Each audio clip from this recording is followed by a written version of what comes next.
My parents charged me $5 for smiling and $10 for laughing since I was 4 years old. By the time I was 17, they said I owed them $300,000 in joy debt until they made the mistake of showing their detailed ledgers to my school principal. From the moment I was born, my parents drilled it into me that to keep me from becoming soft, I needed to pay them every time I demonstrated for unearned happiness. The day I turned 4, they started keeping a running tab of every time I looked happy. And this was money I'd need to pay back when I turned 18. My parents met working at a debt collection agency where they bonded over making people cry.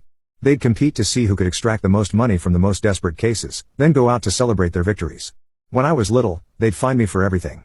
$1 for spilling milk, $5 for talking back, $10 for crying. They kept a ledger on the kitchen wall tracking every penny I owed them for being a burden. Dad would calculate the cost of my existence down to the penny while Mom itemized my disappointments. I thought all parents kept running tabs on their children.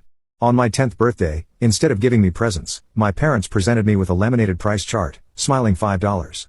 Laughing $10. Visible joy $25 per incident. They explained that happiness was a luxury I couldn't afford, and every moment of pleasure would be added to my growing debt. They'd already installed cameras to catch any unauthorized joy. And they showed me the Excel spreadsheet where they'd track every instance. By 18, you'll either be miserable or bankrupt. Mom said, "We are teaching you that happy people are parasites who drain everyone around them, just like you're draining us." The first laugh after that cost me $10 I didn't have. They added interest. After that, I became some kind of emotional accountant. I'd budget my reactions. Could I afford to smile at my friend's joke? Was laughing at a movie worth $50 it would add to my debt? I learned to tell joy before it reached my face, perfecting a dead expression that revealed nothing. The cameras made it worse. They caught everything. A slight upturn of my lips while reading, a chuckle I tried to swallow, even the relaxed face I made while sleeping that they classified as contentment. Every morning, my parents would review the footage and present me with an itemized bill.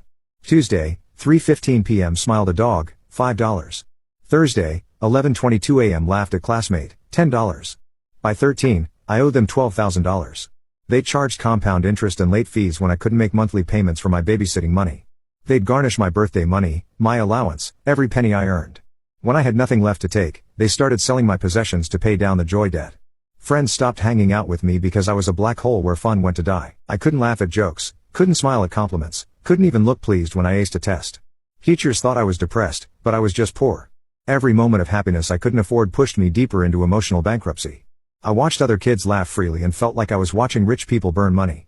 By 15, I owed $40,000 and had nothing left to lose. So, I decided to rack up as much joy debt as possible. I figured if I was going to be bankrupt either way, I might as well be happy. I started laughing at everything. Stupid commercials, my own jokes, the absurdity of my situation. I smiled until my face hurt, grinned through dinner, beamed during their lectures about fiscal responsibility. "That's another $25, Mom would say.